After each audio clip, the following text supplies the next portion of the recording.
All right, welcome back. Federalist number 70. All right, so the context in which we're going to view this document is the presidency has been enhanced beyond its expressed constitutional powers. All right, so our first section we're going to deal with, you have the main idea up there again, so you kind of have my annotation, and then I highlighted what I thought were key phrases from a key segment within this document. So energy in the executive, meaning the executive branch, led by the president, is a leading character in the definition of good government. So an energetic executive is essential to the protection of the community against foreign attacks, but it's also essential to the steady administration of laws and to the security of liberty. So in other words, he's arguing that we need an active president, one who can respond quickly to things, and that this matters not just from foreign attacks, so most people would agree with that, but he says this is also essential to secure liberty and to just make sure that the laws are being administered properly. So now he goes on to say what will happen if the president isn't strong enough or energetic enough. He says that a feeble or weak executive implies a feeble or weak execution of the government.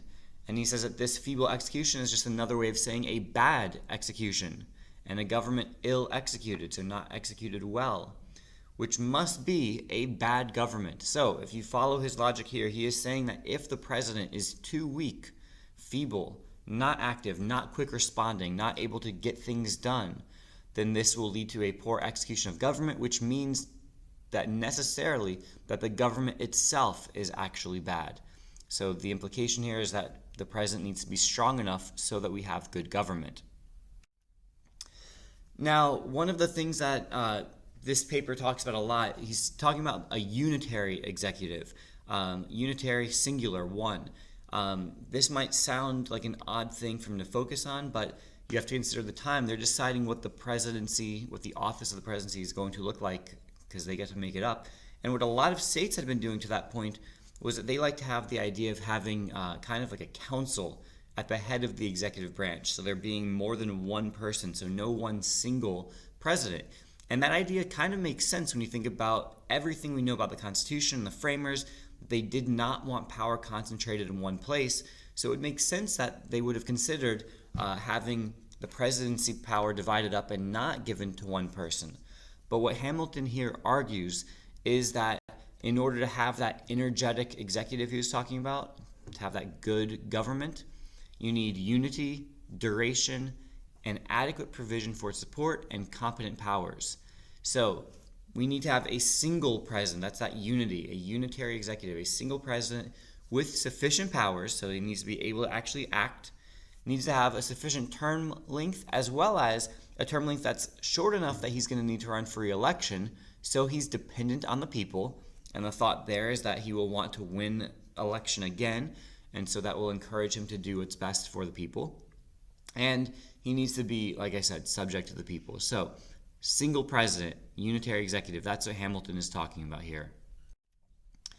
All right, now, getting to that contrast of having the executive power divided up or having it held by one person, here Hamilton argues in favor of the unitary executive, that it will be more effective. And essentially he says that you need decision, activity, secrecy, and dispatch in order to carry out this job. Now, we're not going to talk about all of those. What he's essentially saying is that one person can act more quickly. One person doesn't disagree with himself. Since he's not necessarily coordinating, he's not leaking things against himself. All these things would happen if you had a group of people sharing this power. You would have three people, let's say, and one of them disagrees, so they start leaking out information to try to discredit the other two. One person disagrees, so they try to slow things down and prevent the other two from acting. One person disagrees, it's harder to come to an actual decision, and so he's just pointing out that when two or more persons are involved, there's always the danger of having a difference of opinion. And in the future slides, we're going to see why he thinks that this slowing of the action is actually dangerous. And here it is. So, because again, this might sound confusing coming from Hamilton, because we know that everything about how the legislative branch is set up is specifically made for it to be slow moving. So he argues here that in the legislature, promptitude of decision, meaning acting quickly, is more often an evil than a benefit. And he says the fact that there are differences of opinion will promote deliberation and circumspection and will serve to check excesses in the majority.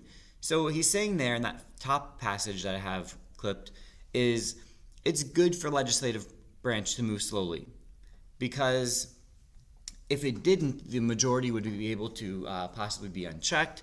It would start to make policies that were bad, that could strip away rights of others, that would take away liberty. So he acknowledges it's good for legislatures to move slowly.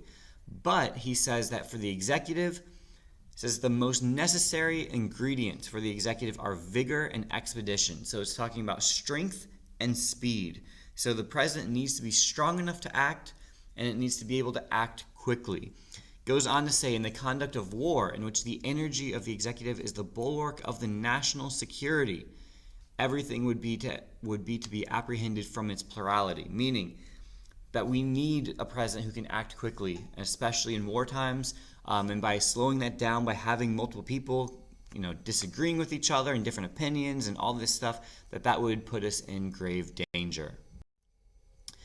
He also argues that when there is just one president, it's easier to assign blame and to then hold that person accountable. So he says that one of the objections, or one of the weightiest objections to this plurality, is that it tends to conceal faults and destroy responsibility. It becomes impossible to determine who to blame or who to punish when something goes wrong. So because there are multiple people, they're each going to start blaming each other. They're each going to have their own allies who are each going to make cases that it was person number one. No, it was person number two. No, it was person number three. I'm completely innocent. It's those other two that were doing everything wrong. And so it becomes very difficult, if not impossible, for the public to know who is actually to blame when something goes wrong, which means that the public can't hold that person accountable. So he says the public opinion is left in suspense about the real author, the real person who's behind that specific thing that went wrong. So because of that, he says that a unitary executive is more restrained by public opinion and therefore more accountable. So when there is only one person operating the office of the presidency, we have a better opportunity of discovering with clearness the misconduct. And then we can either remove that person from office, or if it's something where they actually were doing actual wrongdoing, not just making mistakes, then punish that person if that's such a case. So he argues here that a unitary executive is actually more responsible to the people, more accountable, and public opinion will have a greater effect and will be more transparent. All right, don't forget, subscribe if you haven't already. Please hit that like button for me if this video helped you out at all. This has been a La Money production.